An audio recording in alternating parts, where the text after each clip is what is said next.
I think sharing and being honest as a mum is the best thing you could ever give to other people, other mums in particular.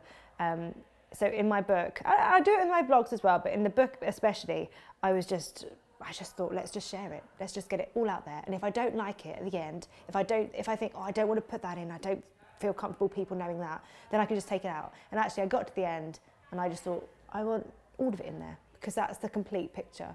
And I think it's all very well us showing little snippets of our lives, but the point of my book is to let people know that we're all in it together and that we're all struggling. And yeah, I just think we all feel judged and we all feel like we're failing all the time, and we're not. We're getting it right because we care. I think being married to Tom it's a tricky one because I think as far as like the public have known, we've always been together. So like Tom was in the public eye and I was his partner. So I don't feel like I'm someone that's kind of swooped in, and I'm the girl that he met at school, so I'm therefore approachable I guess in that way. Yeah. I guess no, I've never really found that there's an extra pressure. I think I was so relieved when I started being honest and being open to get the response back that actually it didn't matter what that extra bit of limelight meant. I don't think it actually meant anything. If anything, it made us kind of go, actually, we're all just mums and we're all just doing the best we can. And I do think there's so much judgment these days, and people feel like there is a right way to parent and that all of us are getting it wrong. But if we're all in it together, holding our hands up and saying, I don't know what I'm doing, then yeah, I just think it's so powerful. It's us all supporting each other. And dads too. So many dads now are a huge part of bringing up children. It's not like it used to be where dads go back to work and they don't have anything to do with it. They're much more involved. So yeah, it's for everyone to kind of go, this is fine, it's fine to be finding it difficult. Someone said it to me scientifically the other day, is it because you're constantly on the go as a mum, and even when you go to sleep, you never really stop for long enough so that your body can start going really quite quickly, whereas if you have that 10-hour sleep, it's kind of like you've been stopped and you need to like reboot yourself. So I'm going with that theory. I'm just never stop. Buddy is 1 and Buzz is almost 3. Well, he will be 3 by the time this goes up.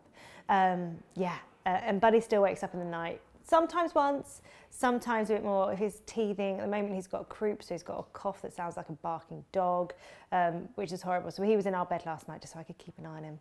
But you just never know. You just never know what you're in for. It's that thing, you get to bed at night and you're like, good luck. I've made a lot of women cry. Something that I wasn't prepared for at all. I really wasn't. So many mums come over and they just literally weep in my arms. And it makes me really emotional because for me, I think I use my social media to help me realise that I'm not alone. But then I don't really realise that I'm making them feel like they're not alone as well.